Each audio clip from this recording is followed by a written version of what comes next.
नई Delhi railway station पर हुई भगदड़ की घटना ने हर किसी को स्तब्ध कर दिया है। भगदड़ की इस घटना के दौरान दर्जनों लोग घायल हुए तो कई लोगों की मौत भी हो गई।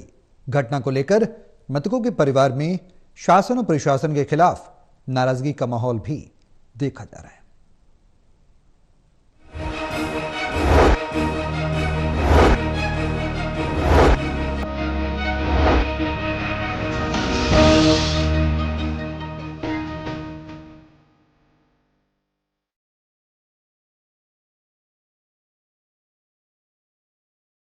शनिवार रात को नई दिल्ली रेलवे स्टेशन पर हुई भगदड़ की घटना ने हर किसी को स्तब्ध कर दिया है।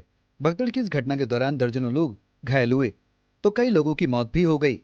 हालांकि सरकारी आंकड़ों की बात करें तो इस घटना में 18 लोगों की मौत हुई है, लेकिन विपक्ष लगातार सरकार पर मौत के आंकड़ों को छिपाने का आरोप लगा रहा है। मृतकों में जहां एक और कुछ दिल्ली से बाहर अन्य राज्य के थे तो कुछ दिल्ली के अलग अलग इलाकों में भी रहते थे।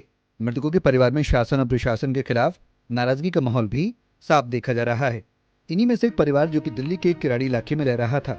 परिवार में कई लोग किराड़ी से प्रयागराज में कुंभ के लिए निकले थे, लेकिन परिवार को क्या पता था कि जो आस्था की डुबकी लगाने के लिए घर से निकले थे उनके साथ कुछ ऐसा भी हो जाएगा। दरअसल किराड़ी सुलेमान नगर के रहने वाले उमेश गिरी अपने बच्चों और पत्नी के साथ कुंभ में आस्था की डुबकी लगाने के लिए निकले थे। नई दिल्ली रेलवे स्टेशन पर हुई भगदड़ में उमेश गिरी की पत्नी सीलम देवी की मौत हो गई। घटना की आपबीती बताते हुए उमेश गिरी ने कहा कि जब वो नई दिल्ली रेलवे स्टेशन पर पहुंचे तो वहां पहले से भी काफी भीड़ थी। इस बीच करीब 8:30 बजे प्रयाग के लिए एक ट्रेन की घोषणा हुई। जैसे उस ट्रेन की घोषणा हुई तो उसे पकड़ने के लिए लोगों में भगदड़ मच गई। इसी भगदड़ में वो और उनका परिवार भी दब गया, जिसमें वो खुद और उनका लड़का घायल हो गया, जबकि भगदड़ के दौरान उनकी पत्नी सीलम देवी की मौत हो गई। मैं करीब 8:20 के करीब मैं 16 नंबर प्लेटफार्म की तरफ से अजमेरी गेट की तरफ से ऊपर चढ़ा था। अपने परिवार के साथ महाकुंभ के लिए जा रहा था। मेरी ट्रेन थी प्रयागराज एक्सप्रेस। हम स्टेशन पे जाके अपना साइड में रुकना चाहते तो ऊपर चढ़े। काफ़ी ज़्यादा भीड़ होने के कारण से वहाँ भगदड़ जैसी समस्या होने लगी।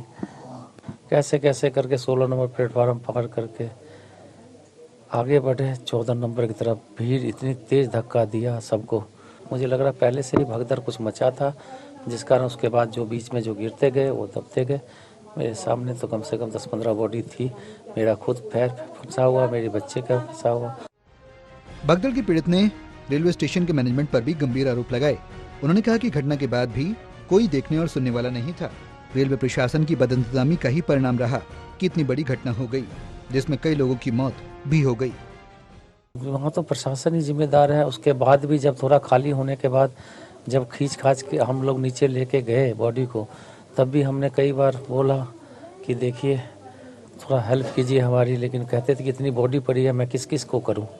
मैं सर कम से कम आप एम्बुलेंस फ़ोन करो। मैंने कम से कम कई बार 100 नंबर पे कॉल किया, वो कॉल कोई रिसीव होते, कोई जवाब नहीं। बहरहाल नई दिल्ली रेलवे स्टेशन पर हुई घटना से हर कोई सवाल उठा रहा है कि आखिरकार चूक कैसे और कहां हुई, जिसके चलते 18 लोगों ने अपनी जान गंवा दी और कई लोग घायल भी हुए। किसी ने अपनी मां खोई, किसी ने अपनी पत्नी, किसी ने अपने बच्चे को खोया तो किसी ने सास को। महाकुंभ की आस्था की आस लेकर निकले लोगों को मौत मिलेगी, किसी ने शायद सोचा भी नहीं होगा। जांच होगी, कारण भी सामने आएंगे और हो सकता है कि लापरवाहों पर कार्रवाई भी हो, लेकिन जिन्होंने अपनों को खोया, इस दिन की टीस शायद उन्हें जिंदगी भर परेशान करेगी कि काश उस रात नई दिल्ली रेलवे स्टेशन नहीं गए होते। दिल्ली से ओपी शुक्ला की रिपोर्ट, टोटल टीवी।